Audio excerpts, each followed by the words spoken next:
ଆପଣଙ୍କ ଫଟୋରେ ଏହିଭଳି ଆଉଟଲାଇନ୍ ଲଗାଇବା ପାଇଁ କ'ଣ କରିବେ ନା ପିକ୍ସଲାବଟିକୁ ଓପନ୍ କରିନେବେ। ତାପରେ କ'ଣ କରିବେ ଏଠି ଡିଲେଟ୍ ଉପରେ କ୍ଲିକ୍ କରିନେବେ। ତାପରେ ଓକେ ଉପରେ କ୍ଲିକ୍ କରିନେବେ। ତାପରେ ଏଠି ମଝିରେ ଥିବା ରାଇଟ୍ ସାଇଡ୍ ଉପରେ କ୍ଲିକ୍ କରିନେବେ।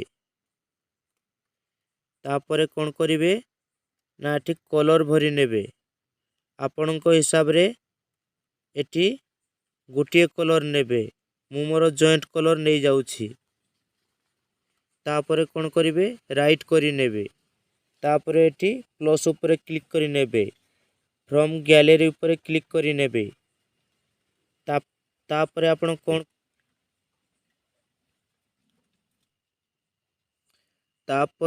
କରିବେ ରାଇଟ୍ କରିନେବେ।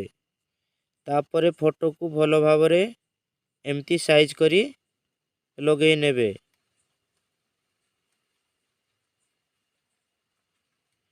ତାପରେ କ'ଣ କରିବେ ଏଠି ଆଗକୁ ଯିବେ। ଏଠି ମଝିରେ କ୍ଲିକ୍ କରିନେବେ। ଏଠି ଦେଖନ୍ତୁ। ତାପରେ ଏଠି ଆଗକୁ ଯିବେ। ଏଠି ଦେଖନ୍ତୁ ଲେଖା ହେଇଛି ଷ୍ଟ୍ରୋକ୍। ଏଠି କ୍ଲିକ୍ କରିନେବେ। ତାପରେ ଏଠି ଇନେବଲ୍ କରିନେବେ।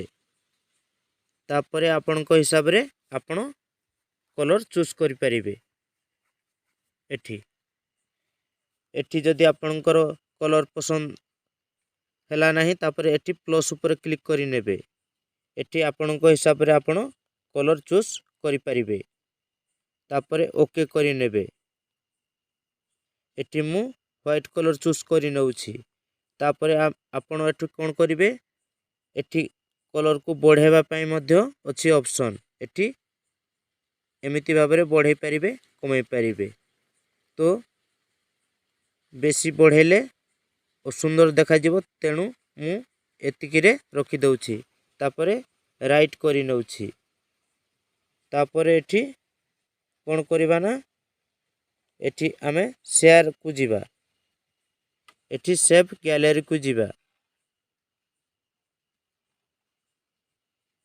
ତାପରେ କ'ଣ କରିବେ ଫାଇଲ୍ ମ୍ୟାନେଜରକୁ କ୍ଲିକ୍ କରିନେବେ। ଏଠି ଫଟୋ ଉପରେ କ୍ଲିକ୍ କରିନେବେ।